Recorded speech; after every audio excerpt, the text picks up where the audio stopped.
Thank you all so much for being here. I'm going to hand it over to our host, Dwight Clark. Dwight, take it away. Hello, everybody. Welcome to Lightbox Online, first official one put on by various artists from around the world. We have some very extravagant and interesting individuals with us here today. Recognize my voice. It's not my fault. I hosted a show a long time ago called SiDEBAR, where a few people are kind of familiar with me, may not be. But we have a lot of really great attendance and artists here with us today. First and foremost, we have Mr. Everett Downing, Jr. Going. We have Mr. Phil Boutte. I hope I pronounced it right. Is that right? Yeah. That's right. You got it right. Good. If it's not funny, you're not saying it right. Nice. We got Miss Chrystin Garland. Chrystin Garland. Nice. Oh, she has theme music. That's We got to see it. theme music. I want theme music. Look, don't be jealous, okay? Didn't come to our rehearsals. Gosh. There's a soundtrack coming, guys. There's a soundtrack coming. Leave it to the ladies. The ladies always have their stuff together. Right? We've got Mr. Justin Copeland. What's up, everybody? Mr. Chase Conley. Yo, what up? I don't have a special intro or anything like that. Here, no. That was special enough. That was special enough. And I need help here, so I'm gonna try, but don't clown me. It's Adrian. How do you pronounce your name, buddy? Yes. Oh, hi. Hi. I need to put you on the spot. You're like, who, me?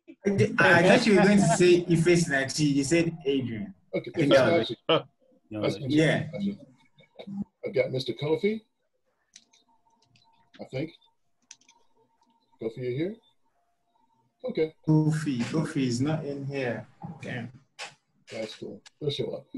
DJ Welch. Right here. What's up? What's going on? And Mr. Sanford Greene. Present.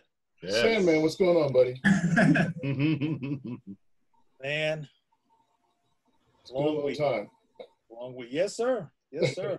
It's good This to is hear 10 you. years in the making, man. I Right? think one of my first interviews was with SiDEBAR. That's awesome. Wow. And I do not recommend going back to listen to it at all. Now I want to. Well, I do. He was good person to have on at the time and talk to and chat about his career and things like that. So, you guys are working hard drawing. So, I can ask some general questions if you like, or if you just like to draw and tell me what you're drawing, or it's up to you. Ask away. I say, let's get into it. Yeah. That's all the things. Let's get all in our business. All right. Well, I sent out a basic clarion call to you guys earlier through social media, especially on Instagram, asking what you'd like to name this talk. And we came up with several good ideas. I liked a lot of ideas everybody came up with, especially Miss Chrystin. And It's just always on it. She's just on it. I try to be involved. Right? She did. She's very much involved. Put my And we scent nailed it on down. things. And Miss Sanford, Chrystin- what are you doing? I'm sorry. I'm going to move it over. That's awesome, guys. How about that? Yay. Yay.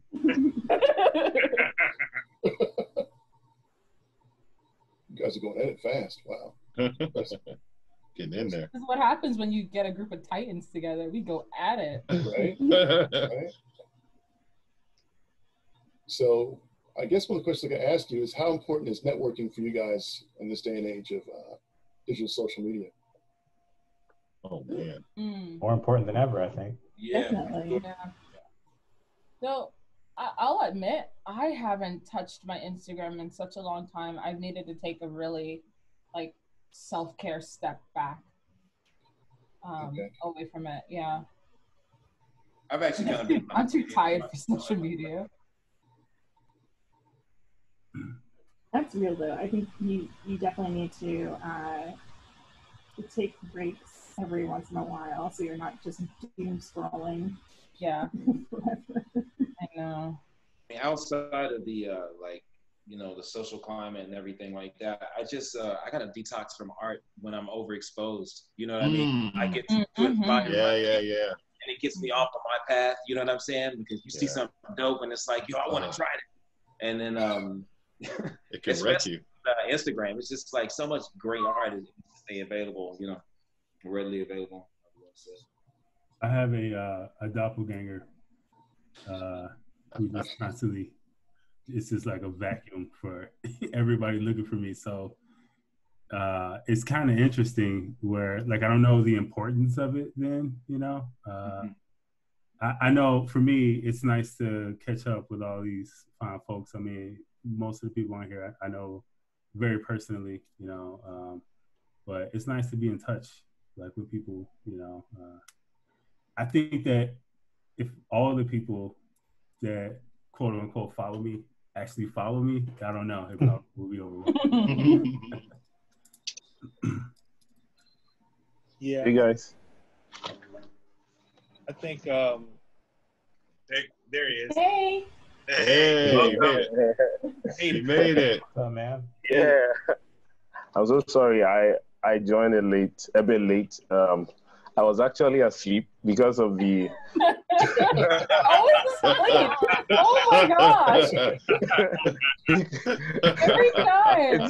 I love It's it. crazy. I love it. But I told you to set an alarm, didn't I? Yeah, because of the time zone, it's 1:10 at dawn in the morning. Oh, wow. Yeah. So wow, it's crazy. Apologies. So you're doing what you're supposed to be doing. dude, don't Yeah. feel bad. Don't feel bad. We were all asleep. Man, wow. But it's awesome to be here. Yes. Yeah. Whew. Awesome. It's funny, Chase. I feel you on, like, you got to take a break sometimes because it'll throw you off your game. Like, you see some stuff and you're like, you start chasing it and it's like, no, I can't do this right now. It's really rough. It's really. It's real, and it's so easy, man. Because I don't know what it is, but I feel like there's just an influx of like incredible art.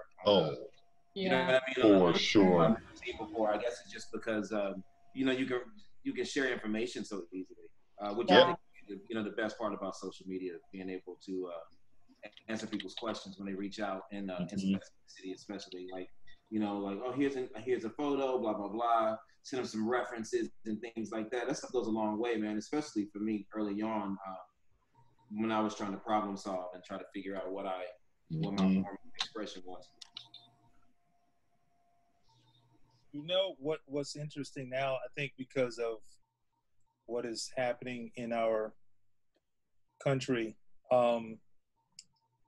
social media, I think, has brought events together like this, and even more specifically, has brought together creative minds, specifically like ourselves. Although we know one another, I think it has, in a lot of ways, it's galvanized us in a lot of ways, and it's made us even more. It's made us even more socially, you know, alert of the talents that we have here, the diverse talents, if you will. I'm always checking for pretty much all you guys for the most part. I usually part of it is because of competition, but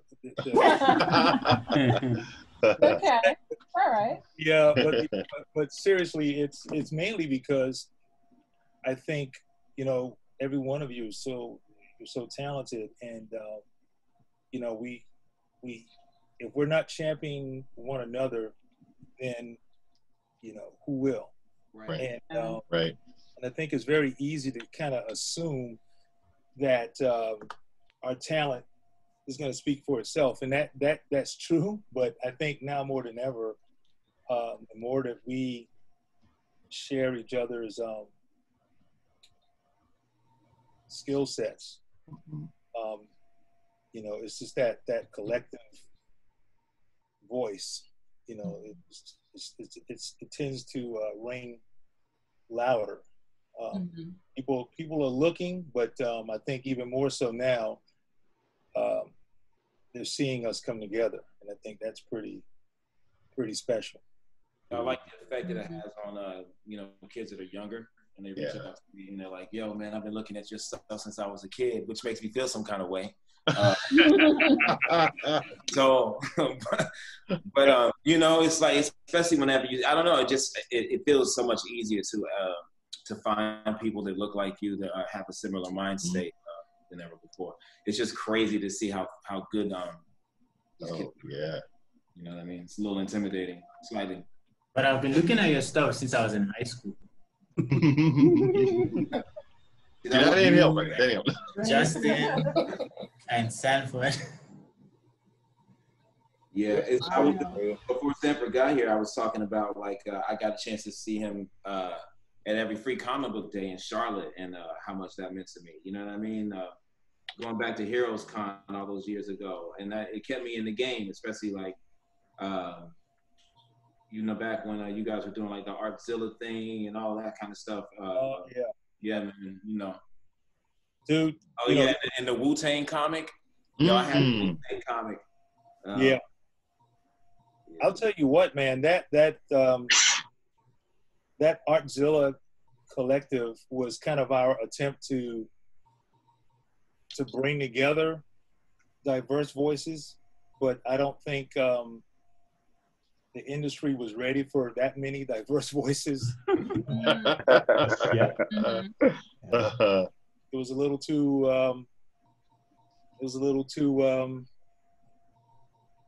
I guess. I think even when we try to mix it up, we put Ed McGuinness in there, but say, hey, you got this right. That's fun. It still didn't work. It was too diverse. We'll say that. But no, it was a lot of talent in that, and I think it allowed guys like Chase and I think Justin and your brother Justin, Chris and Kaiser and all those guys. You know, that's how we met. Right. That's when we knew that, man, there's so much talent out here, man. It would be incredible to be able to see that talent take off, and we felt like we were part of something really, really cool at the time, even though the industry wasn't really ready for us like that. Definitely. Chase, you definitely made a brother feel some kind of way when I saw your talent. I'm like, man, this young brother is coming with some serious heat at such a young age, and it was kind of empowering to see someone like you, just out of high school already on that level, and how you took to us,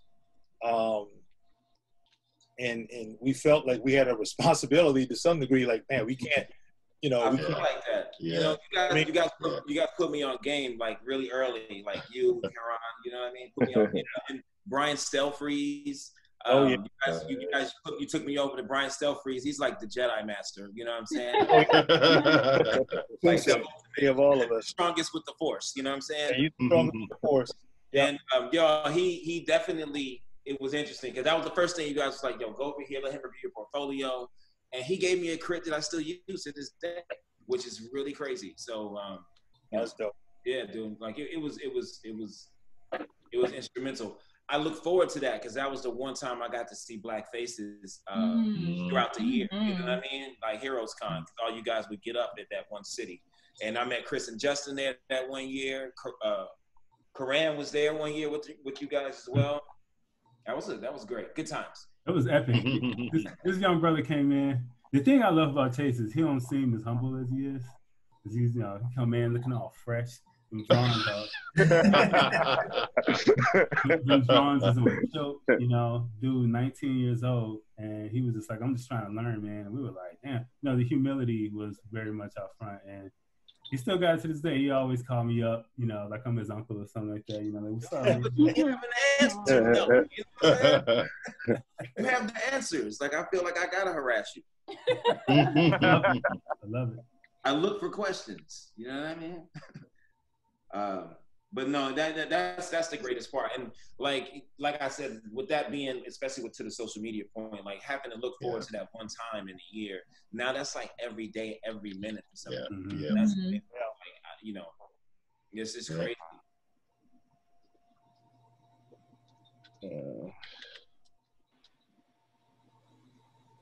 I figured my head was way too big, so I want to make it small.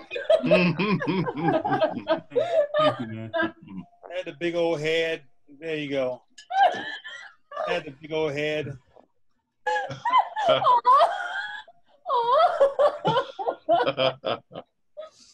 I will say this, even, you know, like we talk about social networking, like when everything went down this year, nothing has been better than actually hearing voices on the phone. Yeah. You know, calling up people and you know, like, what's up, man? You know, like, how are you really? That's been real great. I don't know how the rest of you guys feel. No, it has been good. I will say too, you know, a bunch of you guys, your talent, like there's a point where I'm like, oh man, I can do comics and I can do animation. I tried to mess around for a little while.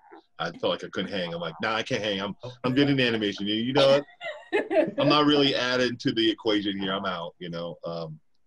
But just like something about the past, like 2020, it's like I've been really needing to get plugged back into, you know, just people and, you know what I mean? Like we're so separated right now. It's kind of ridiculous, and you really see how important having these relations is, you know? Yeah. That's why and even on like hitting you up or hitting up Peter or one of y'all, just because like I for me, I need that. I need the just everything, you know, and I don't know. Like I have my housemate, I have my cats, you know, I have my coworkers obviously, but I don't know, something about talking to like you and Chrystin and Peter and, you know, sometimes Frank or just anyone really, I feel real good about that. Yeah. Oh, definitely. I tend to fall into this mode where I'm just like, oh, I don't want to be a bother to anybody. So I don't reach out, you know? So I'm really happy to have people in my life like Brie and who will reach out and be like, what are you doing right now? Always. Let's hang out. You know me, I gotta bother you. I gotta bother both of you. It's my job.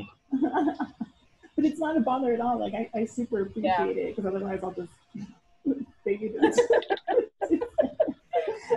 sink into my couch.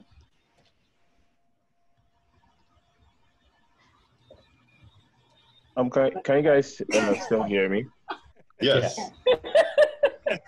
Yeah, I mean, like picking off on what you guys were saying about how the internet like has helped to bring like a lot of like creatives and artists together. Like it's funny, like it's basically the internet that has helped me like to this point in terms of like bridging the gap between or connecting me to all of you guys and so many other phenomenal artists across the globe.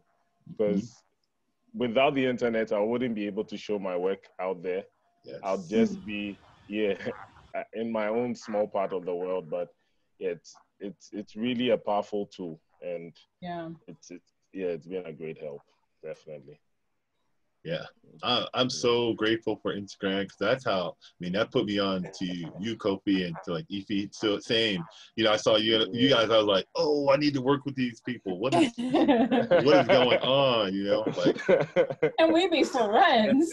Yes. Never seen before, like just when you stumble across somebody's work, it's just like it hits it on all notes, you know. Yes. You still get that it still feels good, you know what I'm saying? Yeah. So good. Ife is ruining it for All over the world. It's like, yo, man, I don't got this, I don't got that. And you're like, yo, this young man is in Africa scraping it together and bored. Yeah. So no excuses, man. My man is bringing the heat. You can too. Yeah. And I appreciate that too, keeping us all honest. Like, all right, okay, it's like that. Okay, okay. I see you. You see me. Like, I see you. I see you.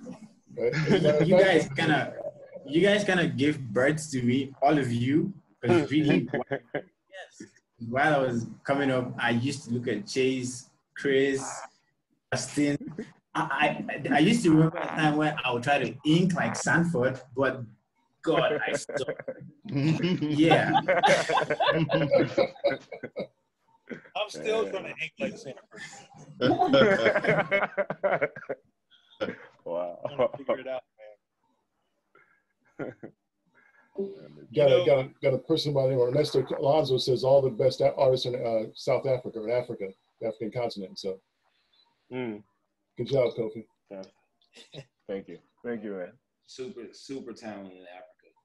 I think that's the one thing about when I go online and I see all this talent of color. I look at two things. I look at how young they are and if they're from Africa. I love that so much. Because there just seems to be this influx every every few years, there's a part of the world where you see all this talent just have an influx of talent come from a certain part of the world. Yeah. A few years ago, it was the Philippines, and a few years before that, a lot of Asian artists. But now it's Africa. Of course, it should always be Africa, but it's awesome. South Africa, crazy. Yeah, and I guess like because of in a way because of even with the limited resources, like the hunger and the drive and the passion for the art, like it makes you try to work harder and because I was telling a friend of mine that I'm Alfred Champong. He's also a very phenomenal character designer. On Instagram, his handle is YoQuick. And I was saying that, like, what I realize is that I want to work for studios and companies in the game and animation industry from the West and from the States. So if I'm not on that international standard, there's no way they are going to bypass people living in the States or in Europe to come and hire me.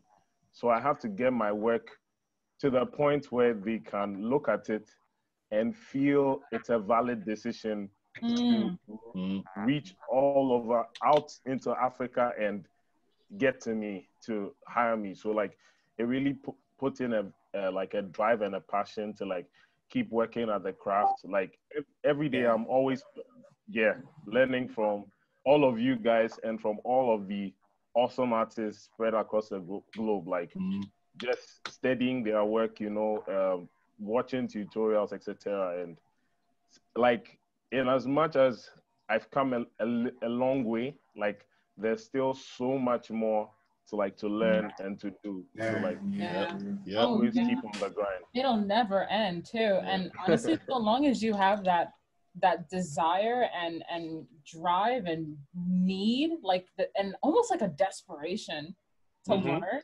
it's just moving forward at that point. Yeah, that's so true. Absolutely. I don't know. For me, I always enjoy a challenge whenever I'm taking on a new project or anything like that. So just thinking of getting to a point where I'm no longer learning or I'm no longer needing to improve, it just feels like that's the end of the road, right?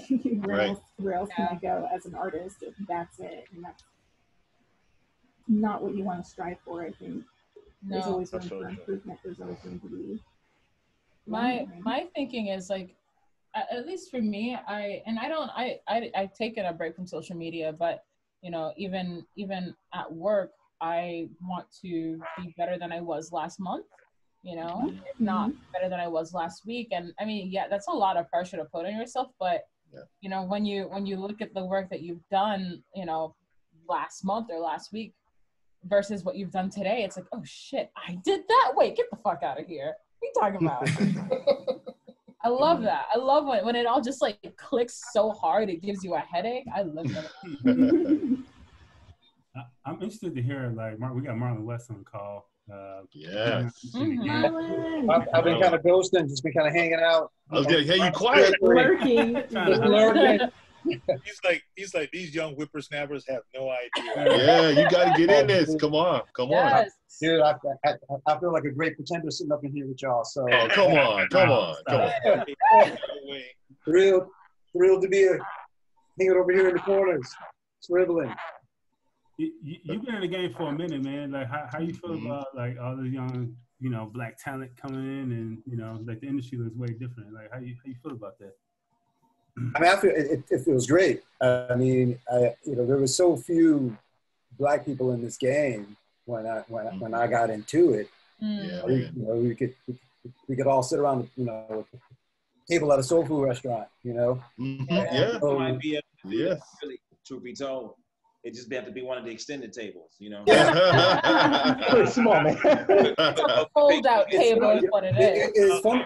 It's wonderful, you know, and it's not just animation, but illustrators and, you know, artists and, you know, writers. It's just, yeah, it's a beautiful thing.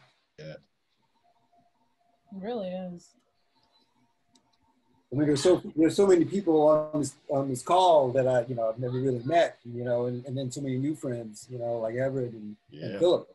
That it's beautiful. Yeah, I love it. It's awesome. It's good to see everybody all together too. I think one of the things is, like, I follow a lot of you guys just like art-wise in general, and I'll share art and I look at art, and I think that the fun thing about Instagram is that you can build a community even with people you're not in the same place with, and kind of showcase the work. And one of the things that I know for me is that I consistently have kind of said, like, you know, I'll work.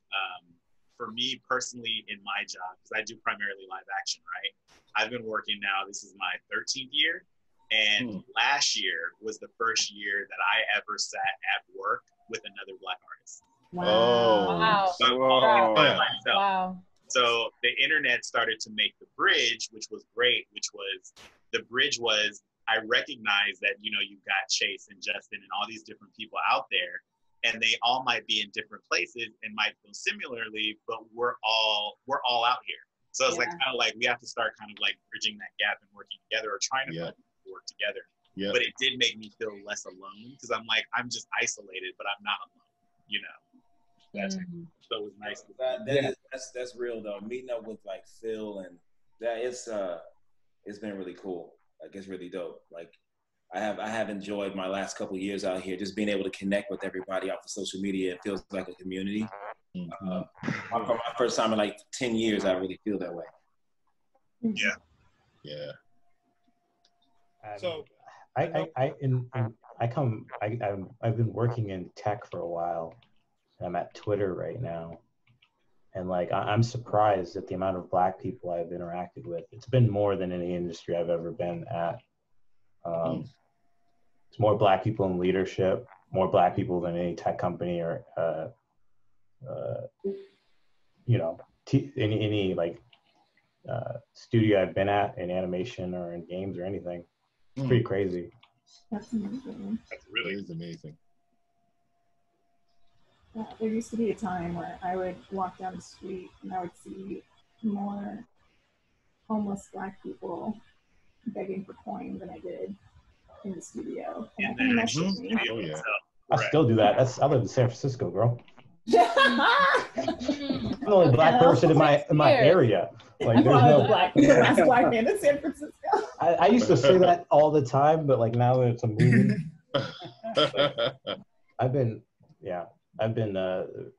there was like a couple muggings that went on in a neighborhood, and we checked the neighborhood watch, and they described me, and I was like, okay. Oh wow. Wow. Yeah. It's like, okay, let's see what's up. He waited to see if you flinched. So we're gonna go that direction in the conversation. We're gonna talk about being profiled. I think we can have some discussions on that.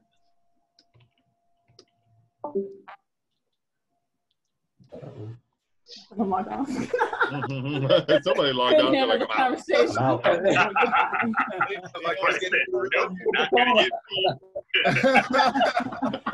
Not gonna get me.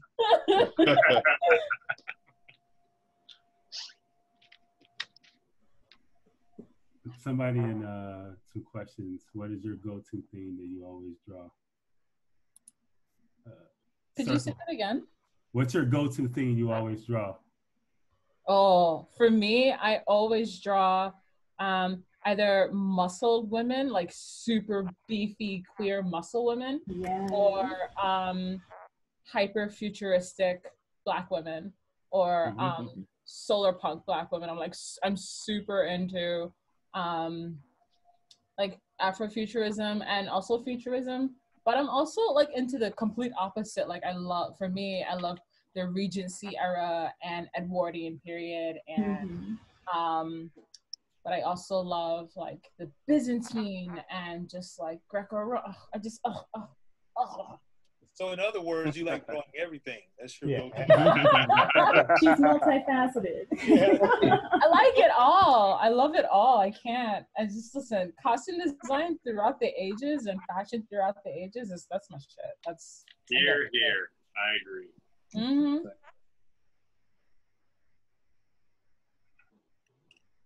I gotta say,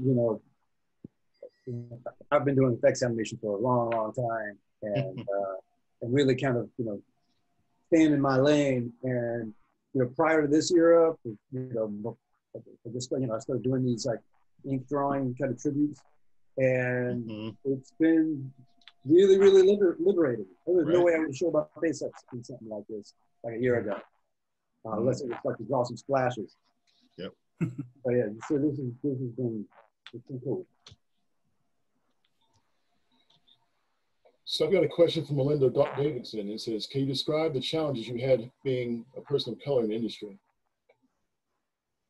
Ugh. That's deep. There are many, I'm sure. Yeah? How much time you got? How much time you got? That's a loaded question. So just life in?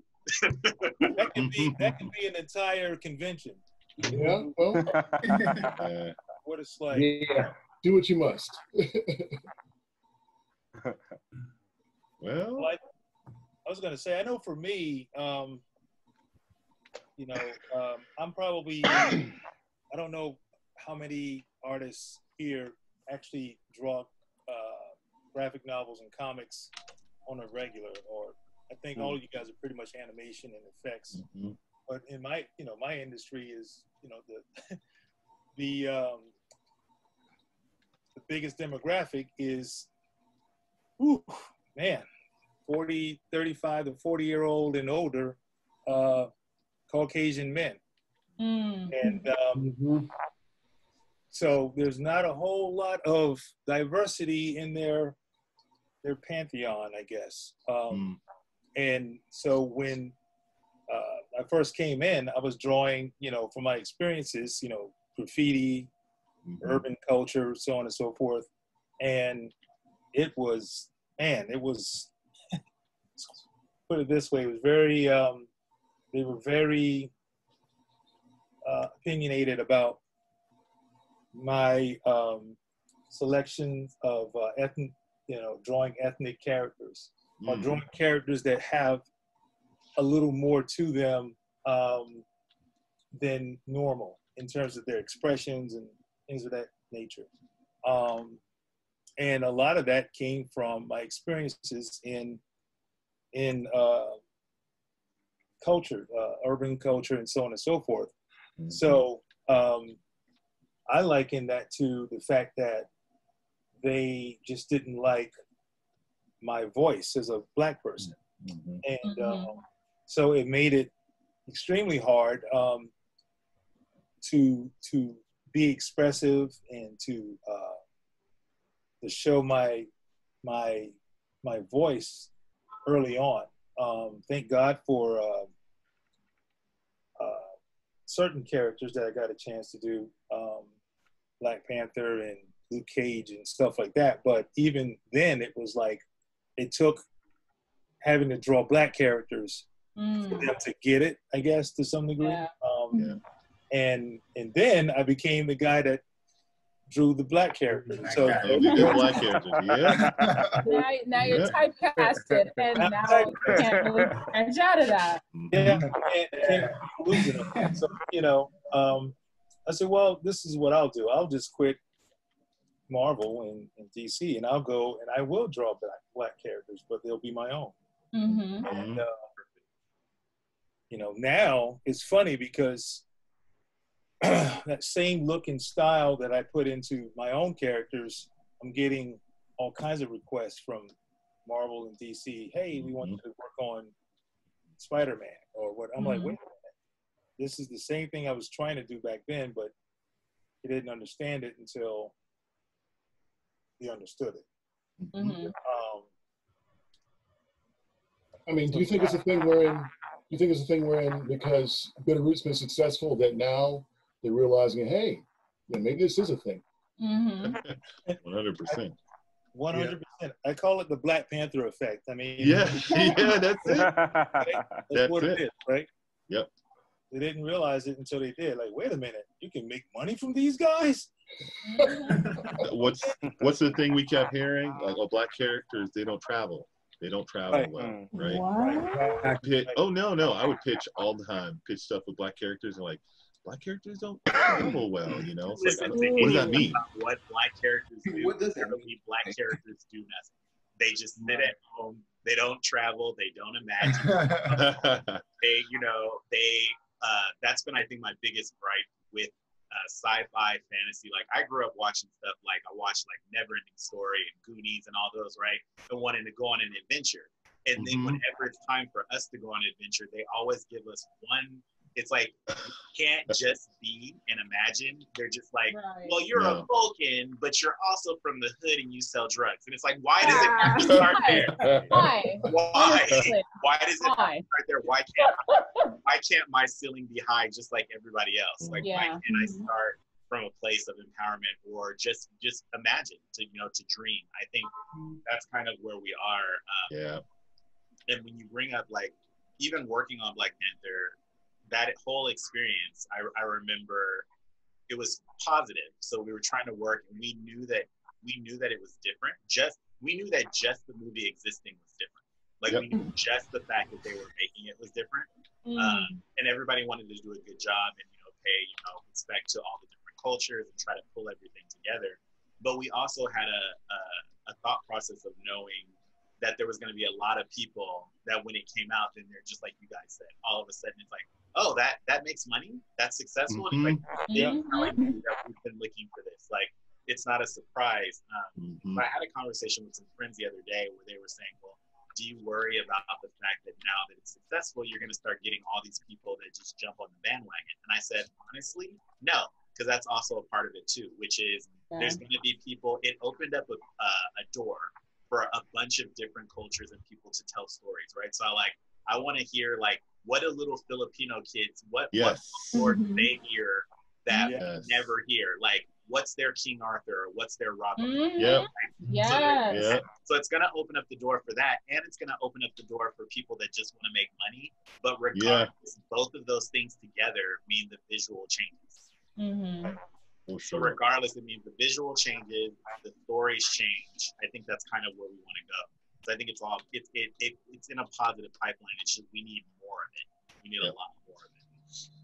Right. I think something going back to your question about some of the difficulties of being Black while in the industry is me and Phil are both on the concept art side of things for live action games, things like that. And for Phil's been in for a while before me, but he was also one of the very, very few who were in the game at that time. So like usually in the concept art community is very community driven, and finding someone who looks like you is almost impossible, especially for my generation of art. So knowing that I had to take a different approach was a huge thing that actually took me a cool minute. Because, you know, there would be certain things I just couldn't partake in, or certain things that I just didn't understand. But also on the other end, there was different things that people just wouldn't understand me. Like, for example, they'll say something like, "Oh, let's go here," and I'm like, "Oh, I don't got money for that," you know. But like, little things like that, just coming from a totally different community and a totally different economic background, etc. It made it really difficult until I found the very few who were in the industry, and it kind of opened things up. Somebody used all the layers. Who used all the layers up? Come on, y'all. Me. I drew this beautiful pink woman up here. Can I color this? Yeah, go for it. Go for it. I figured someone would get the hint and delete some of these layers, but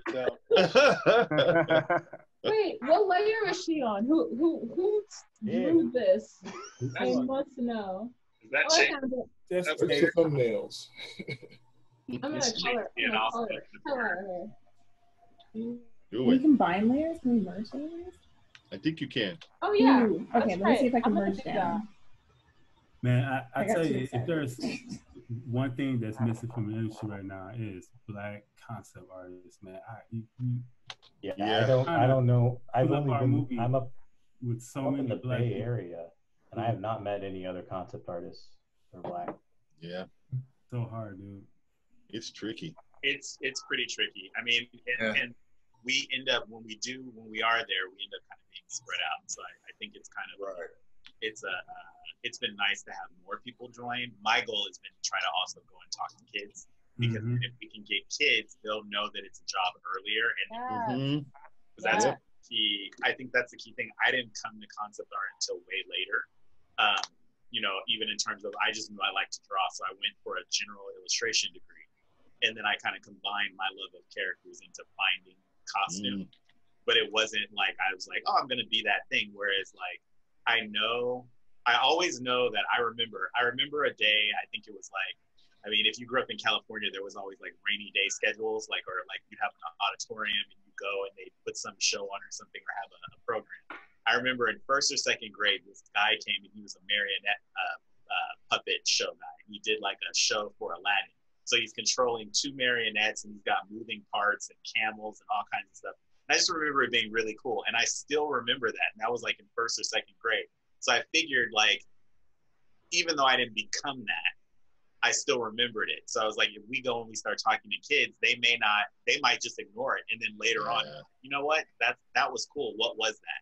I think it's just, we need to do more of that. I think it's like an outreach type thing. Yeah.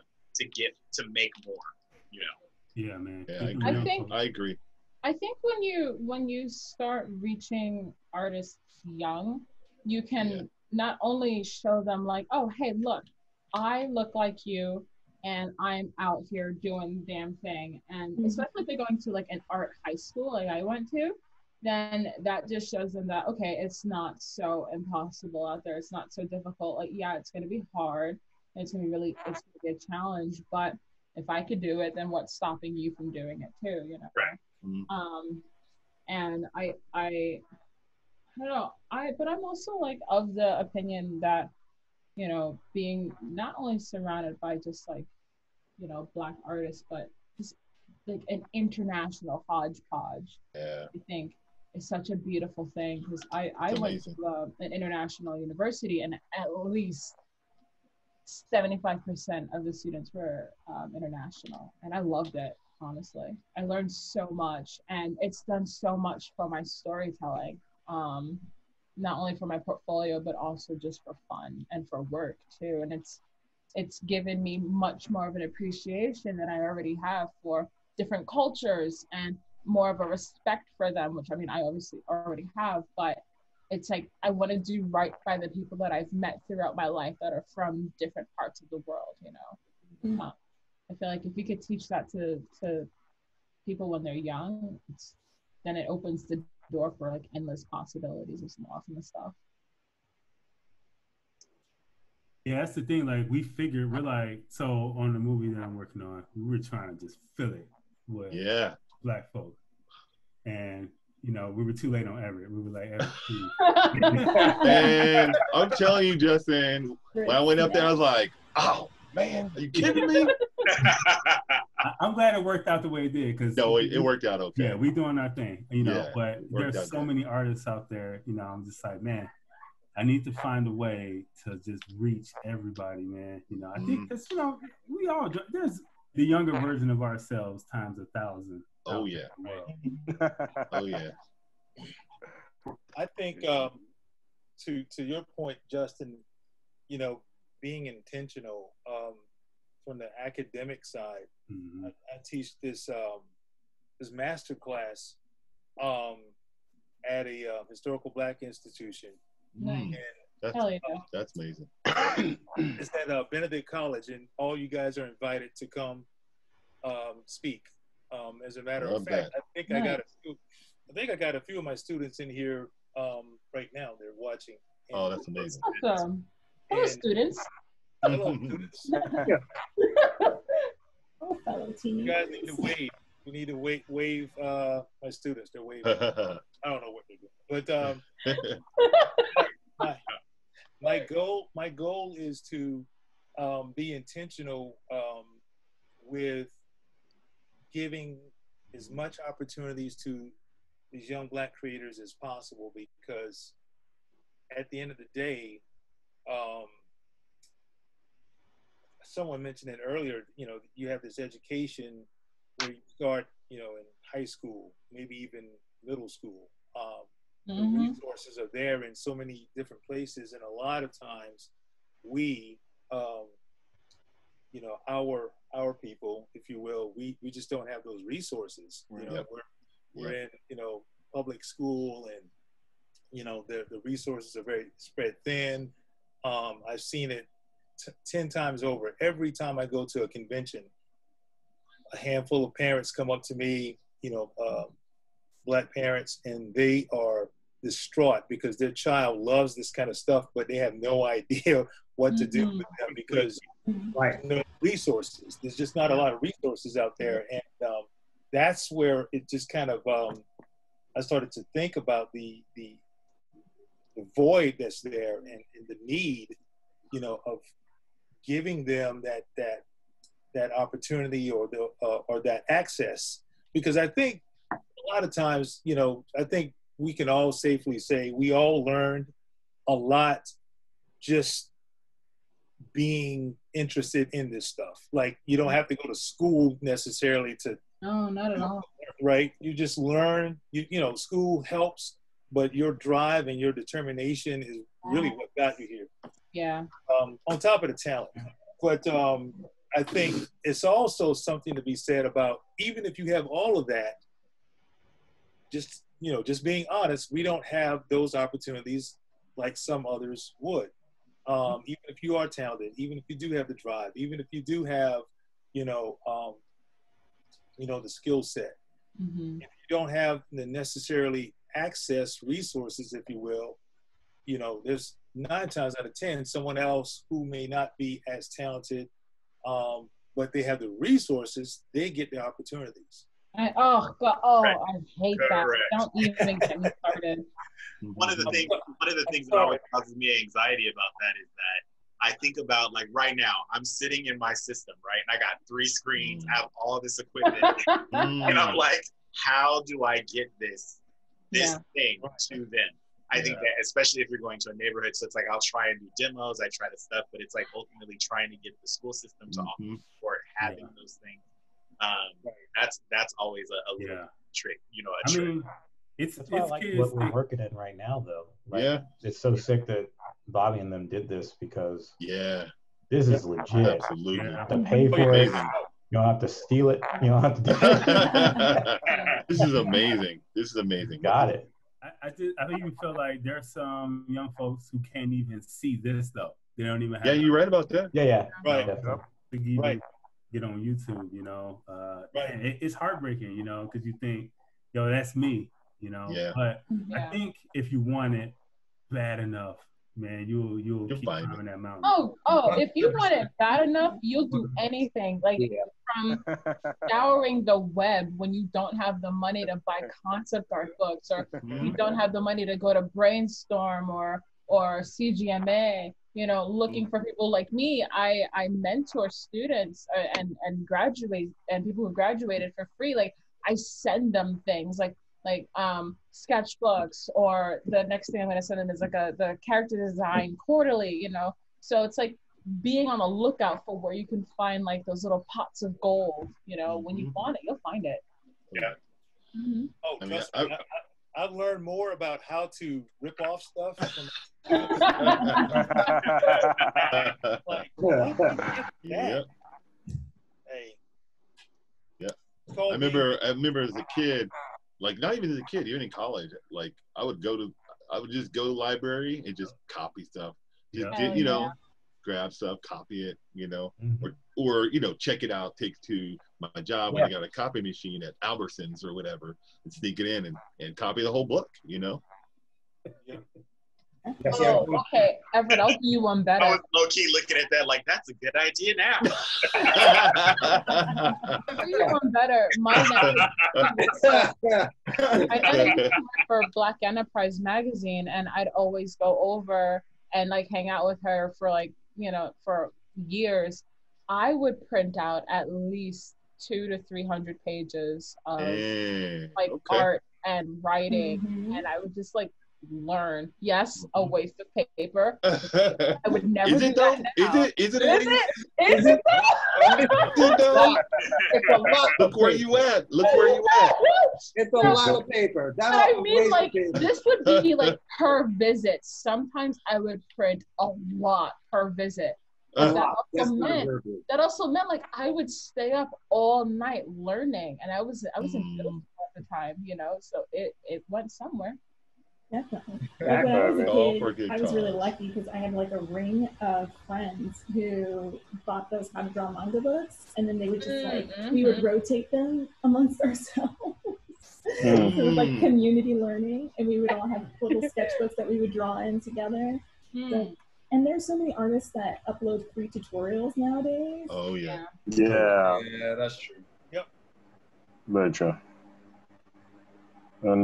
I like how Everett, he didn't quite go into his old man voice like I would do, like. Now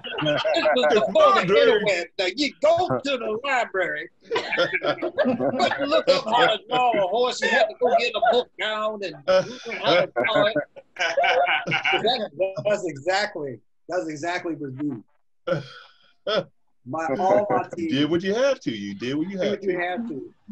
It's always fun to watch the kids respond to when they say, "What's one of your resources?" And I say, "Sometimes I go to the library," and they're like, like they all just they're like, nah. They're like vampires, the garlic, Yeah. I should tell you, so when I was in high school, the library for us was the hot spot. We would always hang out. Now, you know, you're supposed to, you know, shut your mouth in the library. We would play like death metal, and you'd find us all. It was like 30 of us. You'd find us like all in a corner, head banging, taking books out, reading, drawing. You know, it was that was our spot. We left high school. We would walk up the Fordham Hill. We go to the Fordham Library, and we would hang out at the park nearby. Oh, I miss it. It was a hot mess. We were a hot mess, but I miss it. I was lucky because I got two brothers that draw, you know. Nice. Yeah. We push each other. We were really mean to each other. Feel the dish. Let's hear it. Close that book. Stop copying. You know, blah blah blah. But it really pushes you. You know, so we were definitely blessed. You know, in that sense. Who's the other brother? What? Who's the other brother, Justin? I know it's you and Chris. And my brother Brenton. You met him before. I met him, but I didn't know he drew, man. Oh yeah, he could draw. That fool was a beast. He's just soft animation. Yeah. He didn't want to do the the animation thing. He saw us at that sweatshop at Marvel, and he was like, "Hell no." He's like, nah, I'm good. I'm good. You get to one of them drawing tables. And like, the y'all have fun with shade that. comes out. It's only 7 p.m. and the shade comes out. No, no thanks. Yeah. And I mean, like what you guys are saying about accessibility to like resources, it's so true. Like it makes like things easier for you to like it makes it easier for you to like learn more about like the industry and the craft. Because luckily for me, I had internet access much earlier. So like when I was younger, so and my friend introduced me to a website called One Manga. So that's why I started reading like manga, Naruto, Bleach, and all of those, other ones. So like I got hooked onto those comics because I didn't really start out with like DC, Marvel.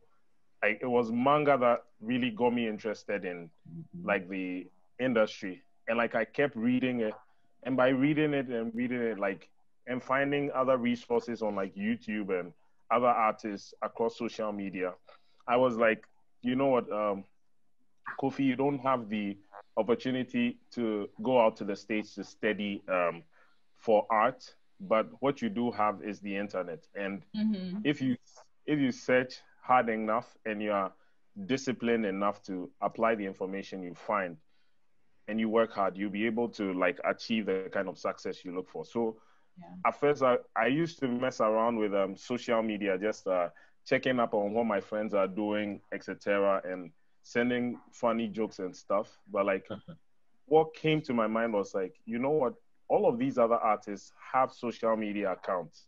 So if you can find the dopest artists across the globe, you can like follow them and find out like what kind of books are they reading, what kind of resources are they recommending. So that's what I started doing. Like I started like seeking out different creatives and artists, and like I could be following one person and they'll be like, oh, I just studied for my maybe a Gumroad tutorial, and they give you the title. So like I go and search for that tutorial, I download it, or I buy it, download it, and then I go through it, and then I've gained an additional thing to my skill set. And I kept doing that, watching YouTube tutorials, etc., and putting in the work, and eventually like putting on my work as well. Like I started to get some kind of recognition, and we kept going from there, and things kept moving. So yeah, it's access to resources really help to get you the information, and also to get you started in the industry. 100%. Definitely. Yeah. Man, on that note, right here, you know what I'm saying? People focus.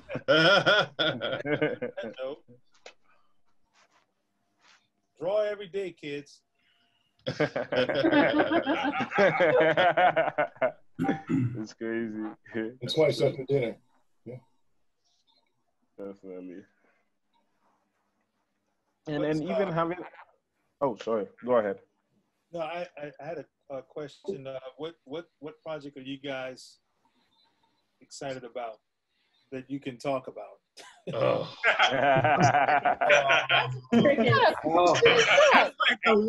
What's up, man? I can't. I literally don't know what I can say. We're all trying to keep our jobs. Okay, well, I'm excited about Sanford's projects. I'm excited about everybody's project because it seems like everybody right now is getting the look they deserve. Which, maybe not everybody, but that's going to change also. But I'm excited to see, you know. Well, is there something that you've worked on that's already out there that you feel proud of?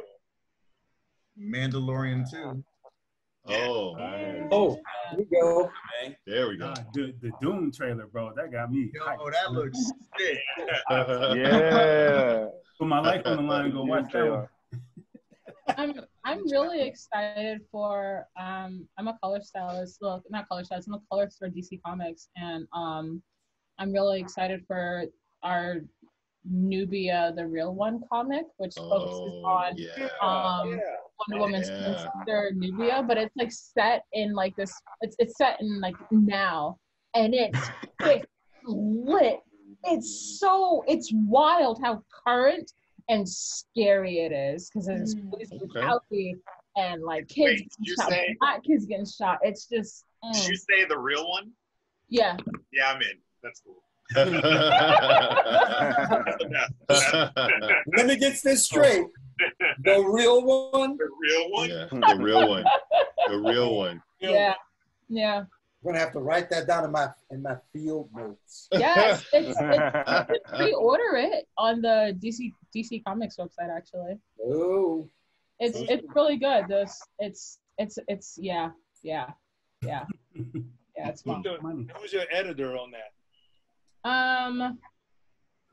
Is it Do you know Sarah Miller? No. Do you have is Brittany? Is her name Brittany? Jeez. There's a lot of women. There's a lot of women editors over there now, which is pretty. No, as a matter of fact, there are 2 women editors in chief. Nice. Hell yeah. Yeah. So. But yeah, I don't know Sarah, but I'm pretty sure she sounds awesome. She's doing Nubia. It's a stunning project. It really is. Yeah. Is it a graphic novel? Is it a graphic? Is it a so you know how DC Comics has been doing their young adult graphic novels recently, and they've got like a whole slew of them coming out. This is part of that. Yeah. Oh, okay. Okay. So exciting. That's dope. It's real dope. Oh, okay. One more thing I'm excited for. This is just putting it out there so that y'all can all wish me good luck, but I'm pitching to Netflix in a couple days. Yes. I've seen it. It's so good. Read all the good vibes. It's beautiful. Good vibes. Thank you. Excited. Best of luck. Thank you. Are you pitching a animated series or live action or? Animated. It's it's in the middle of kids and family and young adult. But I'm hoping that in like a year or 2, if I'm still at Netflix, I want to pitch to adult animation, a Black cyberpunk adult animated series. So I've been trying to do that for a minute. I fall in the same spot, right between kids and adult, and that's a tough spot to move in. It's a tough spot. It is. Yeah. It really is. That's gonna go away soon. I'm gonna tell you guys right now. I'm surprised that it still exists, because it's like old, because like you'd only need that for selling toys, right? Yeah. But like Netflix doesn't usually make sense to me, but if it's going away, good. Yeah. I'll go too. I'll say, while we're on good news, me and Mike and our friend Aldis, we started over COVID in the spirit of what we're talking about right now. Back in February, we did a drink and draw event. Oh, yeah, that was sweet. The Afrofuturistic thing, and seeing everybody together really made us think. So over COVID, we're actually finalizing right now. We started a Black-owned concept art house. Oh, bro. Nice.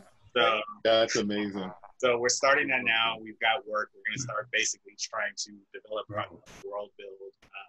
And so I definitely think that that's something that was needed. And trying to be able to, that's why I talk a lot about supporting our community, is trying to kind of give back, but also providing means for, because, you meet friends and people and they want to develop ideas, but they don't have access to people like us. They don't have the resources to be able to I've got a really good idea, but I need some concept art, or I need some, some animation or some characters or whatever. So I wanted to provide a place where we could do that. So, amazing. So seconding that, one of the big things too is that we've noticed that there's a lot of projects in the industry where they are Black centric, but they don't have any Black artists on them. Right. Right. We're kind of like, yo, so why aren't we the first people that they call for that type of work? So we're doing that so it could be like a spot for all of us to, you know, receive that type of work and them know like exactly where to go instead of them having to ask people who don't look like us where to get these things or how to dig deep into the culture that, you know, certain people are not a part of. So I'm finna hit y'all up right now. Call me. I'll like in contact after this. Oh yeah, I'm getting all y'all information after this, just so y'all. I expect a very long group email in my email. Bring it all back together. I will. While we're talking about that too, about what we've been watching, it's also been a really great time for Black sci-fi. So we had Watchmen, which was awesome. And now Watchmen we're getting great. Watchmen was great, and now we're getting Lovecraft Country, which I'm just like okay. Awesome. Killing it. Yeah, so I'm enjoying just the playfulness, like just being able to have people, you know, dropped in situations, but also just giving them that same treatment. Creatures, props, vehicles, like whatever it is, I want to see all of it. So. You know, our movie is, you know, it's like every character is Black, you know, so there is something about having a Black artist on where you don't got to explain. Yes. Oh my goodness. And it's funny how, like, I don't want to, you know, put anybody in blast, but like how undervalued that is. Yeah. Like I've been in studios and I've been like, oh, okay, they got a couple Black characters up in there. They're gonna talk to me at some point. Nobody talks to me. I'm like, oh, okay. Nobody want to show me the one Black dude at your studio. If your Black characters are cool, that's cool. Noted. That's like, that's a little bit too close to home.